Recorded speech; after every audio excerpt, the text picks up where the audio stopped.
ഉൽപ്പത്തിയുടെ പുസ്തകം 17-ാം അധ്യായം 15-16 തിരുവചനങ്ങൾ. ദൈവം അബ്രാഹത്തോട് അരുളി ചെയ്തു, നിന്റെ ഭാര്യ സാറായിയെ ഇനിമേൽ സാറായി എന്നല്ല വിളിക്കേണ്ടത്, അവളുടെ പേർ സാറ എന്നായിരിക്കും. ഞാൻ അവളെ അനുഗ്രഹിക്കും, അവളിൽ നിന്ന് ഞാൻ നിനക്ക് ഒരു പുത്രനെ തരും. അവളെ ഞാൻ അനുഗ്രഹിക്കും, അവൾ ജനതകളുടെ മാതാവാകും, അവളിൽ നിന്ന് ജനതകളുടെ രാജാക്കന്മാർ ഉത്ഭവിക്കും. ദിവ്യകാരുണ്യ ഈശോയെ, അങ്ങയുടെ കരങ്ങളിലേക്ക് ഞങ്ങളുടെ കുടുംബങ്ങളെ തരുന്നു. ഈശോയെ, വളരെ പ്രത്യേകമായി മക്കളില്ലാതെ വിഷമിക്കുന്ന എല്ലാ ദമ്പതികളെയും അങ്ങയുടെ തിരുക്കരങ്ങളിലേക്ക് തരുന്നു.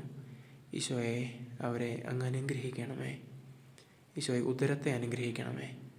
നമ്മുടെ കർത്താവ് ഈശോ മിശിഹായുടെ കൃപയും പിതാവായ ദൈവത്തിൻ്റെ സ്നേഹവും പരിശുദ്ധാത്മാവിൻ്റെ സംസർഗവും പരിശുദ്ധ അമ്മയുടെയും വിശുദ്ധ കമ്മിലസിൻ്റെയും മാധ്യസ്ഥവും നാം എല്ലാവരോടും കൂടെ ഉണ്ടായിരിക്കട്ടെ, ഇപ്പോഴും എപ്പോഴും എന്നേക്കും. ആമേൻ.